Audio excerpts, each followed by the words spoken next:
Welcome to the Buckeye Battle Cry Show. My name is Brandon Held. Some of you might know me from my Life is Crazy podcast, but for those of you that don't, I'm a longtime diehard sports fan, and especially an Ohio State Buckeye football sports fan. I've been following the Buckeyes since the 1980s, and it's time for me to make my voice heard as a fan and a former athlete. And this is the first episode, and it is going to be packed. I'm going to get into my Big Ten rankings and who I believe is going to win the Big Ten. I'm going to get into my playoff bracket. And also, I will do my weekly Legends in Scarlet and Gray series that I will be doing, where I take a former Buckeye who is a legend and I just give you some stats about him and tell you his accomplishments when he was a Buckeye. It's just nice nostalgia for those that remember watching in that time, and it's great information for younger generation who didn't get to see those guys play. So let's just start with, first of all, my thoughts on the quarterback battle. It was announced this past weekend that Julian Sayin will start at quarterback. I don't believe that surprises anybody. I believe the biggest surprise was that there was even a quarterback battle to begin with. We all kind of assumed at the end of last season, Julian would be the next man up situation. Hats off to Lincoln Keenholz because he worked hard, became an Iron Buckeye, and made a push. And that only makes Julian better. It only makes the Buckeyes better because, should Julian go down, God forbid, or just be having a bad game, bring Lincoln in, let him play, give him a shot. There's no reason not to give him a try if Julian isn't playing well. It's not like last year. I love Will Howard. Was so happy Will Howard came to Ohio State and became a Buckeye. I really felt that he had what it takes to lead us to a national championship. And he had a few games last year where he just wasn't good. I think he would admit that. Specifically against Scum, he had the yips. He was not on, and so everyone wants to get mad at uh, Chip Kelly for running the ball so much, but the truth is Will Howard wasn't getting it done. And we didn't have a close quarterback competition last year, so there was no one to come in and just take over for Will Howard because he was having a bad game. So I think we're in a better situation as far as having a solid backup this year. Yet to be determined if Julian Sayin is on the same level as Will Howard. But I look forward to watching him play and grow. And I do think he will be a great quarterback in the long run. All right, so now it's time for my Big Ten rankings. I'm going to go through this kind of quick because I want to get into my college football playoff bracket. And some of these don't need a whole lot of information. You know who they are as Big Ten fans, and they just haven't been very good recently or good enough to compete with the upper echelon of the Big Ten. And maybe some will surprise you. I don't know, but let's find out. Coming in at number 18, I have Purdue. Obviously, they are in turmoil as a program right now, and they're just, the worst program in the Big Ten right now, unfortunately. I hope they pick it up someday, but that's where they are right now. Coming in at number 17, I have Northwestern. Again, not far behind Purdue as far as not really having it together as a football program right now. So they're coming in at number 17 for me. Coming in at number 16, I have Maryland. And some of these are really kind of a tie.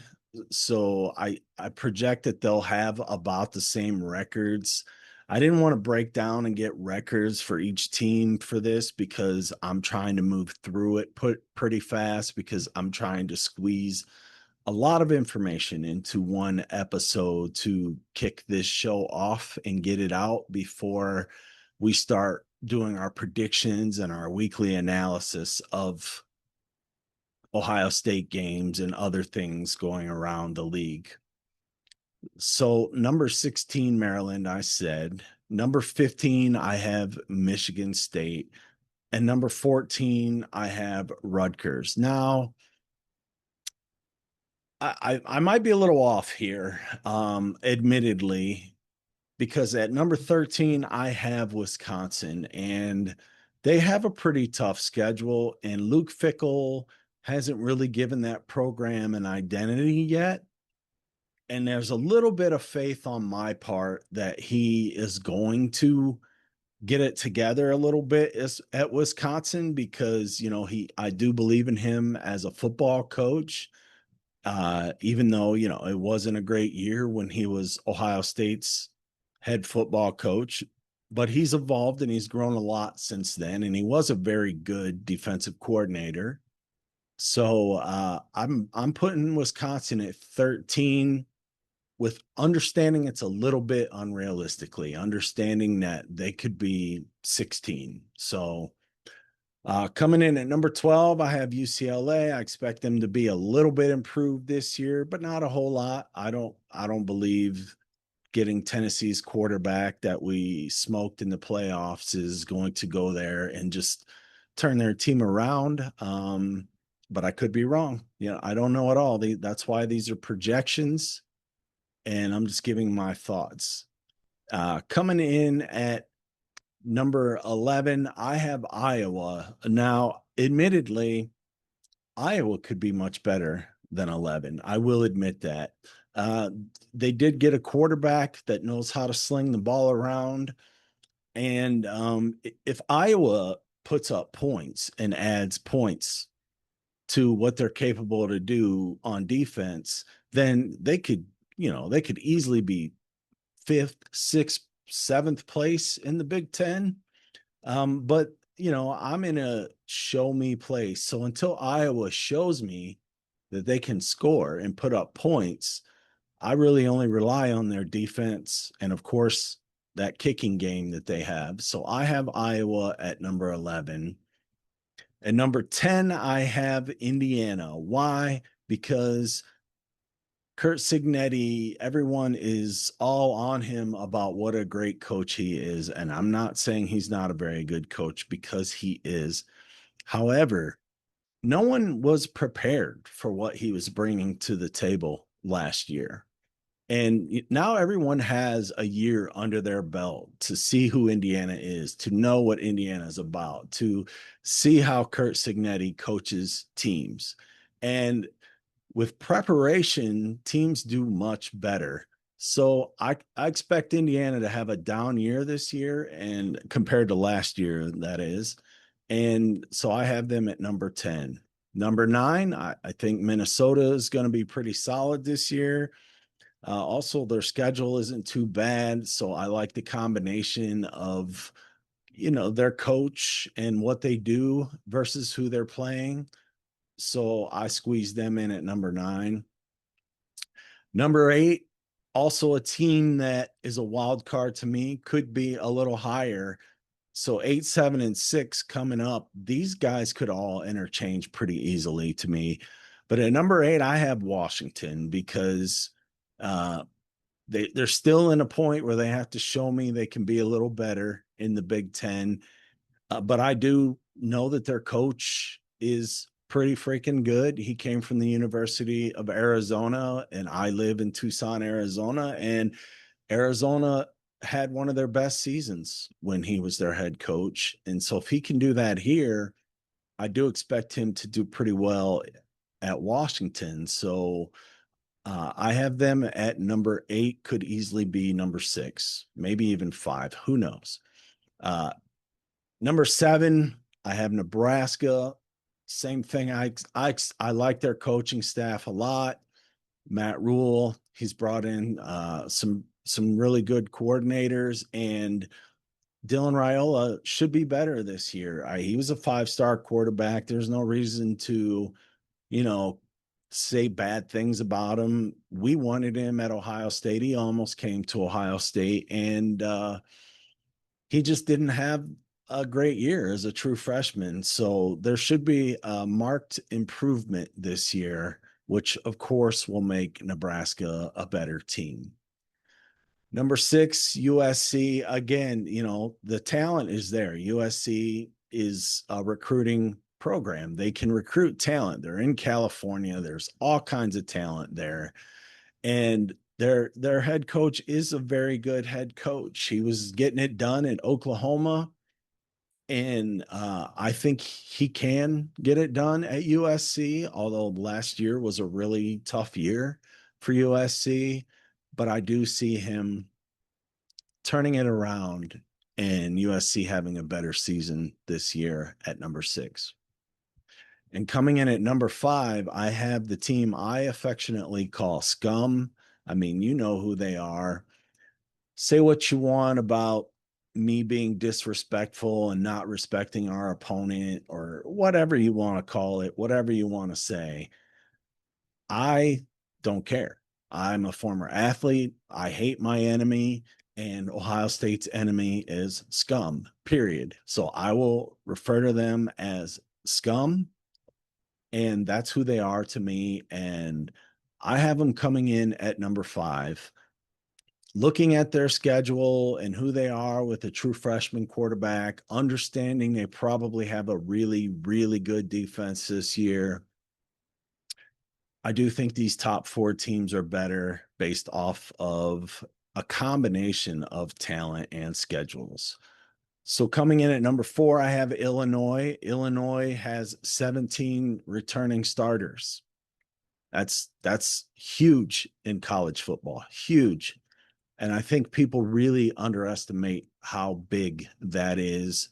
Brett Bielema, good old Bert, he's still a pretty good coach no matter what you think about him. And most importantly, their quarterback has returned.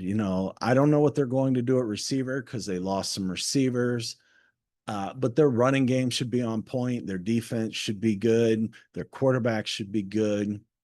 And they just don't have a tough schedule. They just don't. Their toughest game by far is Ohio State at home. And of course, I think the Buckeyes are going to win that game. But outside of that, they have a very winnable schedule. And so based off those things, I think Illinois will be number 4 in the Big Ten this year. Coming in at number 3, as much as it pains me to say, and my first episode, I might get some haters for this, or I might get some respect. I don't know. But I have the Ohio State Buckeyes at number 3. And the reason that I have them at number 3 is multiple. One, while I do believe we have the most talented team on paper in the Big Ten and up there in the country, I think us and Alabama are the top 2 teams in the country for talent on paper. We always find a way to stumble, right? Last year, I was so sure that the Buckeyes were going to win the national championship before the season started. I wanted to bet $5,000 on the Buckeyes, which would have gave me $25,000 in return. My wife wouldn't let me do it. So she told me the max I could bet was $100. I didn't want to bet $100 to get $500. It just didn't feel like it was worth it to me. There was no thrill in that. So I just didn't bet at all, but I would have bet big bucks that the Ohio State Buckeyes were going to win the national championship because they had the best team in college football. And we still found a way to lose 2 games, still lost in Oregon. And then, of course, lost to Scum at home. And at that point, I think, like many Buckeye fans, I thought my belief of what we were capable of doing might have been wrong. And of course, I was bitching about Ryan Day, right? That team was what it was. It was a talented national championship team. And if they weren't getting it done, there's one person to blame. That's the head coach. So I was blaming Ryan Day, and they did pull it off. Obviously, they made that incredible run, even though there were still some times Ryan Day coached not to lose against Texas and Notre Dame, but they pulled it off. And that's the whole point of all of this. With that team, still had 2 losses in the regular season. So I expect a hiccup or two in the regular season here, and obviously making the playoffs, coming in at number 3 in the Big Ten. Coming in at number 2, I have Oregon. I know they're kind of starting over, just like Ohio State, with players and team and quarterback and all that. But man, their schedule is so easy. It's so much easier than Ohio State's. It's so much easier than Penn State's. It's kind of a tie between Illinois and Oregon, who has the easier schedule, and just simply based off schedule. And they don't run into the Buckeyes this year. I just think Oregon could be number 2 or number 1. I don't know. And so obviously that leaves one team left, and that's Penn State, right? And it is hard to go against Penn State doing exactly what Scum did 2 years ago and exactly what Ohio State did last year. And that's bringing back seniors, bringing back players that could have gone to the NFL to make a run for a national championship. And so I do believe they have the team to get that done. They too could also have some slip ups along the way. Maybe they finish in the Big Ten number 2. Maybe they finish in the Big Ten number 3. I don't know. But I do know that even if they do, they're going to make the playoffs. And just like Ohio State was last year, that's where they'll be the most dangerous. So I have Penn State playing Oregon in the Big Ten championship game again, a repeat of last year. And I have Penn State winning the Big Ten championship.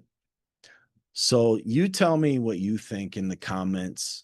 Where is your team at? Where do you have your team at? I'm sure most Buckeyes are going to be like, we're going to win the Big Ten. You're crazy. I get it. I know. Everyone thinks that. But I'm trying to use my head instead of my heart, right? My heart always wants Ohio State to win the Big Ten and beat Scum and win the national championship. And my heart always feels like we have the talent and the team to do it, because Ohio State's a recruiting machine. We have most likely the 2 best players in college football on our team this year, with Jeremiah Smith and Caleb Downs. I think they're the 2 best, but I hear other people spouting other things, so they can argue or whatever. But I think we have the 2 best players in the country, and we definitely have the talent to get it done. We just have to see what happens on the field, because games are not played on paper, right? So, all right. There you have it, my Big Ten rankings. Now I'm going to get into my playoff bracket and predictions. So this is something that was really challenging, right? You watch your other, mainstream broadcasters, your Joel Klatz, your Josh Pate, whoever you like to watch, and you watch people make these predictions, and it's easy to sit and criticize. I'm guilty as well. I do it as well. Sometimes I see what even the mainstream guys put, like a Clat or a Pate, and I think, what are you thinking? Or sometimes I go, yeah, that's right on point. I believe that too.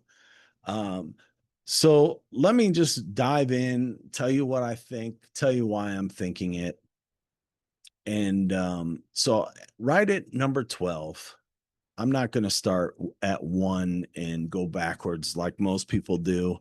I'm going to start at number 12. And I have Boise State making it in from the at-large teams. There's one team guaranteed to get in, and I really don't know that part of the bracket that well. I'm just going to be flat out honest with you. And Boise State seems to be the proverbial favorite for that part of the bracket. So I'm just gonna kind of go with the flow and say, yeah, I'm in. I'll take Boise State as well. Do I have any kind of strength of feeling about that? No, I don't. Could be anyone, but I'm throwing Boise State in there because why not?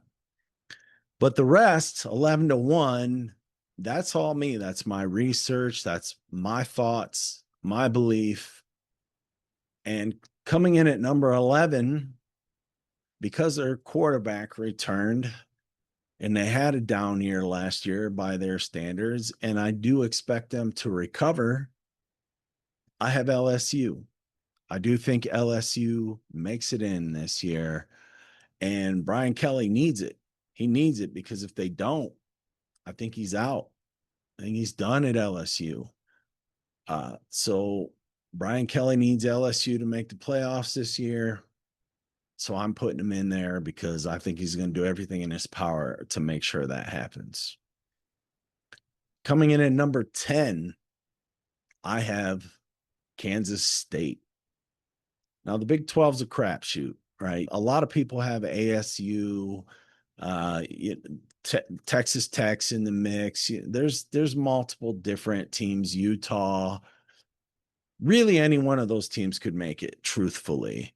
But I picked Kansas State because I think their quarterback is going to be a hell of a quarterback this year. And after his true freshman season of, having some turnover issues and not being as sharp as he could be, I think this is the year he turns it around. And I also think K-State wins the Big 12. Coming in at number 9, my number 4 Big 10 team, because I have 4 Big 10 teams and 4 SEC teams getting in, and that's Illinois. I do think Illinois will make the playoffs this year because I think they'll finish 4th in the Big 10, and that's good enough to get you in the playoffs. So I have Illinois coming in at number 9. Number 8, I have Georgia, and that's strictly based off Kirby Smart. I call him the crying Kirby Smarts. He cried about their schedule last year and how tough it is to play in the SEC. Oh, poor little Kirby. Yeah, so cry some more, Kirby. They do recruit well. They are Georgia, plug and play at head coach in Georgia, and they're going to be successful because they are, a legitimate program. So their schedule is a lot easier this year. So maybe Kirby can quit crying and he can just focus on the games. And so I have number 3 in the SEC, number 8 in the playoff bracket, Georgia. Coming in at number 7, that lone wolf, Notre Dame. So they probably have an 11-1 season, really depending on, what happens early in the season. But I think they're going to be 11-1, worst case scenario 10-2, which will be good enough to get into the playoffs. And I like Marcus Freeman, of course, former Buckeye. Think he's doing a solid job there. Nobody expected them to make the national championship game last year, just to get there. So number 7, Notre Dame. Number 6, just simply because I have them coming in 3rd in the Big 10, and this would just be the right slot for that based off of what I think the committee does, is Ohio State. Can they run the table? Can they win a national championship from the 6th slot? Yeah, absolutely. They did it from the 8 slot. They can do it from the 6 slot. So it should be pretty fun to see them in the playoffs again this year. I definitely look forward to it.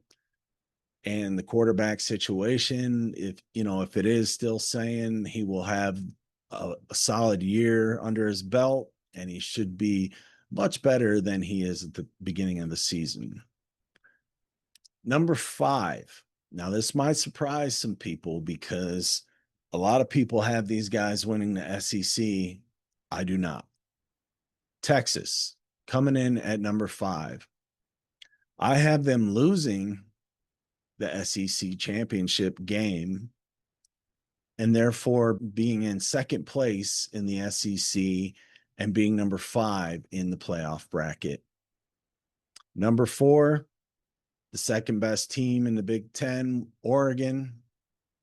I think they'll have their second loss to Penn State in the Big Ten championship game, probably just like Texas. So, Oregon and Texas might flip-flop because they do like to overrate the SEC, even though they haven't had a representative in the last 2 national championship games. They like to live in the past, and they like to see the SEC for something it's not. So Oregon at number 4, like I said, could flip-flop, could be Texas, and Oregon could be number 5. Coming in at number 3, I have Alabama. I think Alabama has a very, very good team, and they are going to surprise people with how good they are this year. Everyone's so high on Texas. Everyone's talking about Texas, and Alabama's just being overlooked. And I think that's dangerous. It's Alabama. The talent is, like I said, tied with Ohio State on paper as the best in the country. Kalen DeBoer is no joke as a coach. You don't take Washington to a national championship if you're not a great coach. And he did it at North Dakota State before that. So I like Alabama to pull it out this year. Coming in at number 2, the Big Ten champion, Penn State. The only reason I have them at number 2 is because they won't go undefeated. The only reason. I think they're most likely the best team in the country. Most likely they should be. But they win the Big Ten and they come in at number 2.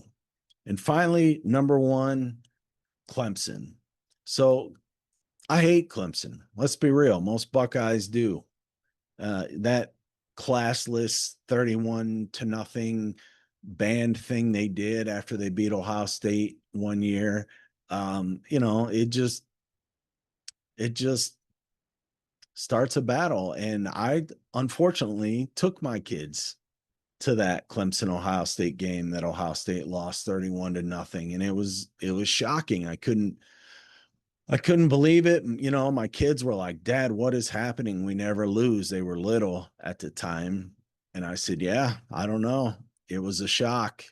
And so, yeah, I just have a strong dislike for Dumbo Sweeney and Clemson, but they are going to have a very good team. They have a returning quarterback who is going to be a leading candidate for the Heisman Trophy.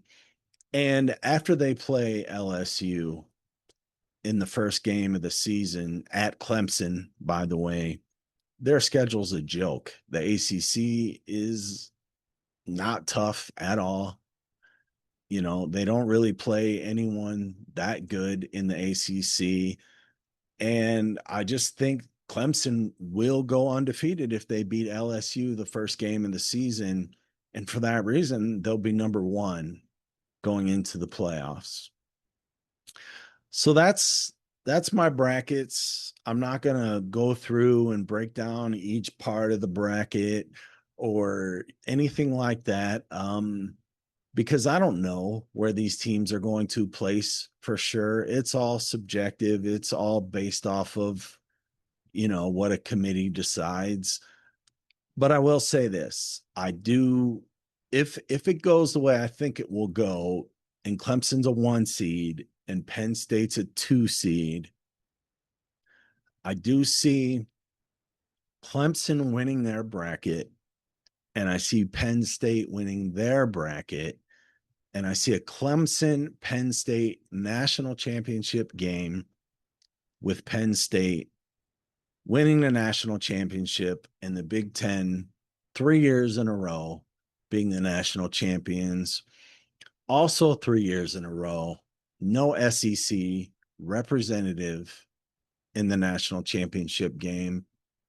And hopefully, finally, the pollsters and the committee and everyone will stop overrating the SEC. Stop. You're overrating them. Stop it. They don't even get to the national championship game. All right, there you have it. Brandon Held's Buckeye Battle Cry Show playoff predictions. Let me know what you think down below. Let me know what you have ranked where, who you think is going to win the national championship. You know, how far off do you think I am? Do you agree with me? Do you disagree with me? Let me know, but don't just tell me you disagree with me. Tell me who you're going to put in the place of the people you don't like, of the teams you don't like. Tell me. I want to know. So that way I can refer back to your prediction and either go, yeah, see, I was right, you weren't. Or I could say, yep, you got me. You were right. You saw it. I didn't. So tell me. All right. So now it's time for Legends in Scarlet and Gray. That's right. Today, we have to talk about someone because I saw on Instagram one of the defensive players on the current Buckeye roster going around asking the Buckeye defensive players who's their Mount Rushmore of Ohio State players, not just defense, Ohio State players. And every single one of those guys put Chase Young on their Mount Rushmore. And I got to be honest with you, when you're looking at the history of all the possible Buckeyes, I was a little surprised that it was so overwhelmingly unanimous. But then I go back and I look at his statistics and I remember just how dominant he was his junior year at Ohio State. And I understand. So, you know, he was a Buckeye from 2017 to 2019. He played 34 games and he had 98 total tackles and 30 and a half sacks, which is number 2 all time behind Mike Vrabel. Mike Vrabel had 36. Chase Young's behind him at 30. I didn't do a comparison to see how many games Vrabel played to get 36. But I also watched Vrabel play, and as great as he was, I don't remember him being just as dominant as Chase Young was. Chase Young could take over a game as a defensive end, and he certainly did when he was playing. His major honors and recognitions, he was a unanimous All-American in 2019, and he won multiple defensive awards, the Chuck Bednarik Award as the nation's top defensive player. He won the Bronco Nagurski Trophy and the Ted Hendricks Award. He was the Big Ten Defensive Player of the Year, Male Athlete of the Year, and he was a Heisman finalist. He finished 4th in the Heisman voting. I mean, just think about how rare that is for a defensive end. Ohio State won the Big Ten championship in 2018, and he had his first career 3-sack game in one game against Wisconsin. And like I said, he holds the all-time number 2 sacks leader spot in Ohio State history, and clearly one of the most dominant defensive players we've ever had at Ohio State. So that's this week's Legends in Scarlet and Gray, Chase Young. Finally, before I get out of here, I want to throw up this graphic. I want you to take a look at it. And I thought it was something to be proud of for Ohio State fans. Now, you can make an argument who's the greatest college football program of all time. I certainly believe it's Ohio State. And a lot of people say, oh, Alabama's won 2 more national championships than Ohio State. Yeah, that's true. But consistency, there is none better. None. And when you look at this graphic right here, you clearly see that Ohio State is far ahead in the most AP poll appearances all time. All time, they have 1,000 weeks in the AP poll, 1,000. And coming in second is Scum at 928. So that, still 72 weeks behind us. And then finally, tied for or coming in third is Oklahoma at 906. And then tied for fourth is Alabama and Notre Dame. And some people might want to argue Alabama or Notre Dame are the greatest teams in history of all, college teams of all time because of their consistency. Some might even argue Scum. But here, this graph tells you right here, there's a clear winner. Ohio State, the most consistent team and program since the AP poll era, by far, not even close. Think of that, 72 weeks ahead of second place. There's how many weeks in a football season? So, that's years ahead of other teams. And I want to thank you for listening to the Buckeye Battle Cry Show. And make sure to follow me on YouTube. If you're watching on YouTube, just hit subscribe below. If you're listening on any other format for a podcast, because I am anywhere you find podcasts, follow at Buckeye Battle Cry Show on YouTube. I would greatly appreciate it. Come watch me over there. Come make your comments. Let me know what you think. Give it to me. If you're a competitor, if you're a team that is Ohio State's competition and you want to talk smack, do it. Do it. Come do it. I'm for it. I enjoy it. Let's have fun. So I'll talk to you next time. And until then, bleed scarlet and gray. Go Bucks.